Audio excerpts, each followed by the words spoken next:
Good afternoon. Good afternoon. Thank you for joining me in this exploration of the future.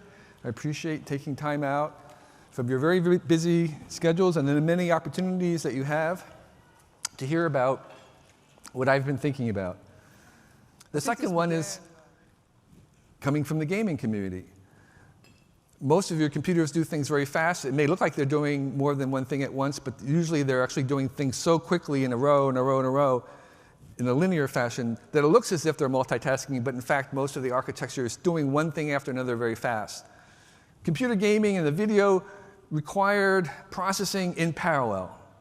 Parallel computers have been used for a long time trying to do AI, but they were millions and millions of dollars. What happened with the gaming community is that they made these chips that could do parallel processing necessary for games so cheap that they became a commodity. And suddenly, the AI researchers discovered that they could actually run an artificial intelligence on gaming chips because they were so cheap. They didn't need millions of dollars. And so it's narrow, and I want to emphasize that that is the kind of AI that we're going to get, but that's very useful. Google's AI can identify what's going on in a picture. And if you haven't done it, try uploading all your photographs to the Google photo place, and you can apply their AI, and you can extract out from your own pictures whatever you want. You can type in, show me all the pictures from that birthday party where the guy was wearing the pirate hat. Maybe things not quite that complex, but you can search through your photos that haven't been tagged, and it actually sees and perceives what's inside the photograph and can label them. There's another AI that was just recently published, and this was an AI that would look at a photograph and you could query it. You could ask the AI about that photo and say, is the person wearing a hat? What color is the ball? What is that person doing? And it would in English or in language, and it would respond to you, understand your question in respect to what the image was presented. Again, it's not as smart as a 4-year-old, but it's very smart in that one direction. And then Google taught an AI to learn how to play video games. Not to how to play video games, which had already been done, but to learn how to play, which is fundamentally different and profound. The idea is that it just showed it games, and it would watch the games, and it would get points for winning, and that's all that it did. And so it figured out how to play the game. And then it would go on and try to figure out and play another game. And within hours, it would be able to beat most humans. Very narrow, but useful. So what I like to think about this is artificial smartness. So take away the idea of intelligence and talk about artificial smartness. That may not. Now, the thing about this is that the mechanics of this, I mean, it's not exciting. You're not going to fall in love with Google search. It's boring in the industrial sense. And what we're moving to is an AI that becomes like web hosting. It's a utility. It's a utility that is served, and it's not human-like.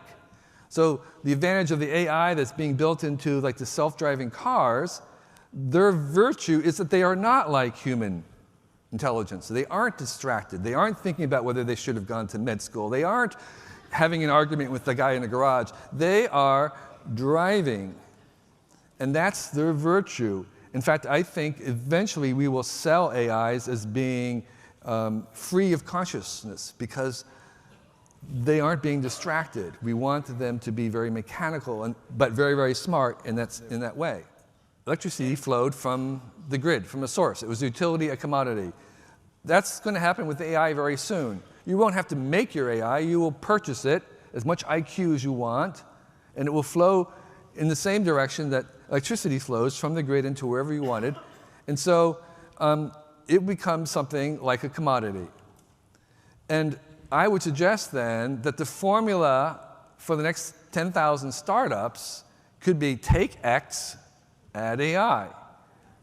Take something you like, and say, instead of electrifying it, we're going to cognify it. We're going to add AI to it into the back. It's not really visible, but we're going to do something with the AI that we can just purchase. And in fact, AI will become so much of a commodity that I think maybe a better way to think about it is to say, take AI and add X, in the sense that having AI is not going to be very special. It's what you do with it. It's the interface to it. It's all the things that you do around it. So these two things of AI is a commodity available anywhere.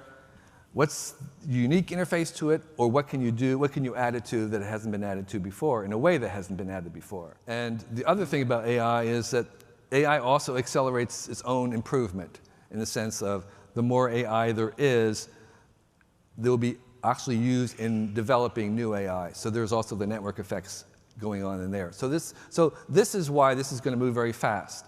Where we are right now is AI is good enough to improve fast. And so after a very long period, I think we're going to see very fast advances. As more people use it, it'll get smarter. 200 years ago, there were 70% of the Americans were farmers.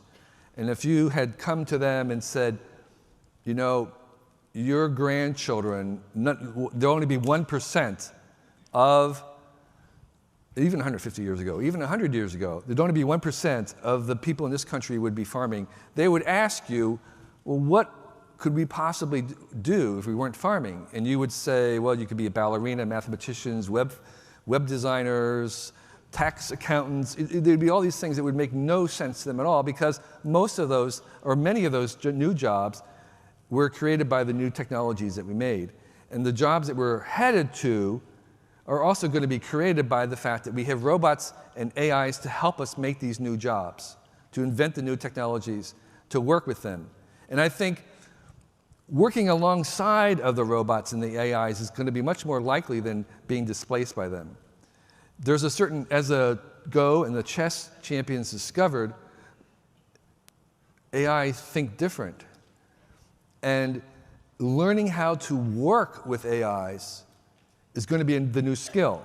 And you are probably in the future going to be hiring people based on how well they work with AIs, how well they work with smart devices, how well they work with automation processes that are very, very smart, because that will be a new skill, and that will be the skill that you want to have.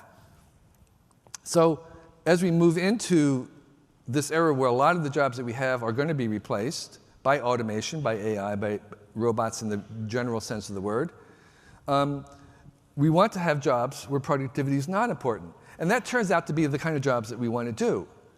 If you are creative, you can't measure that, and that's not productive. If you're being creative, that's not productive because you have to make a lot of mistakes. Science is not very efficient because it has so many failures. Innovation is a highly inefficient process. Picasso was terribly inefficient. Any kind of art is inefficient. Lots of the things that we do socially, like healthcare, nursing, these are all inefficient processes because they really revolve around experience and relationships, and they're not about efficiency.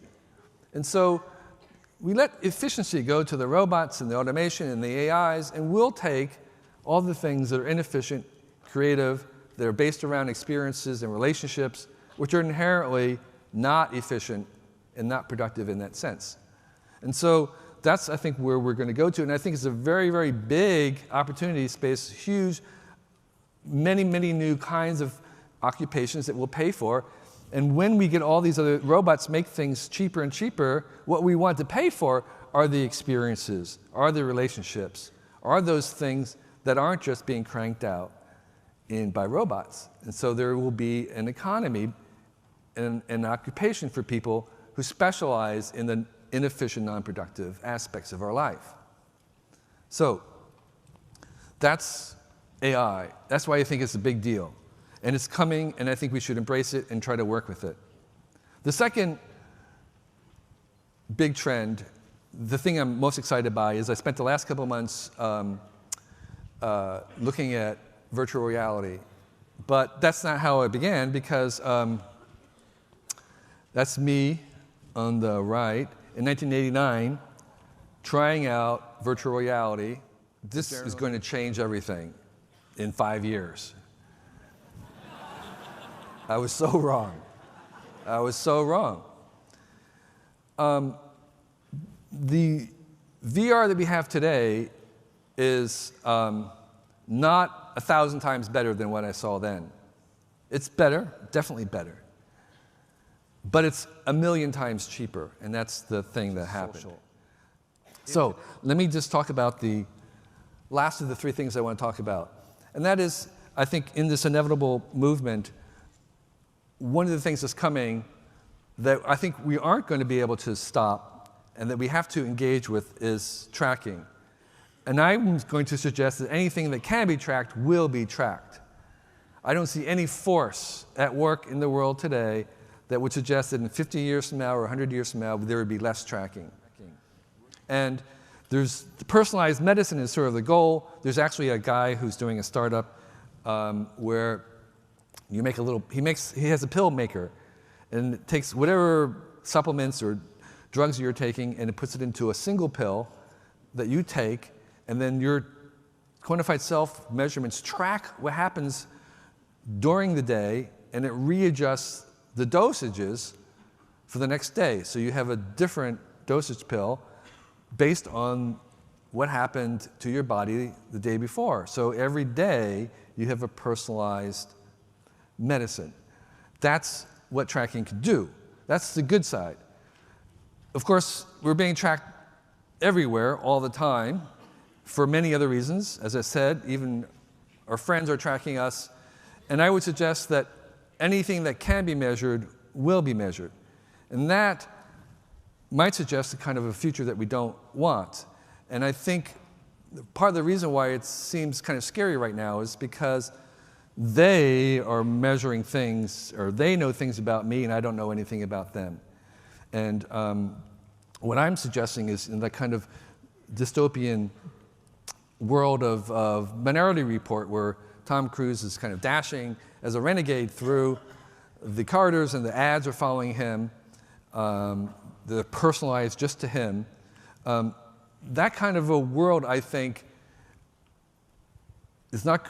I think the tracking is not going to go away. I think we can't stop it, but I think we can civilize it. I think we can actually make it more civil, more domesticated, more comfortable by having covalence. By covalence, I mean that I would like to have a symmetry so that I know who's tracking me, and I can track them. I know what they know about me. I can correct it. I can hold them accountable, and I get direct benefit. That's not true right now. So they know about me? I think we have to believe in the possible more often. And a lot of these impossible things actually are tied to the fact that we're doing things at a scale of collaboration that have never been done before. That social element of actually collaborating at a scale of thousands or millions or billions of people.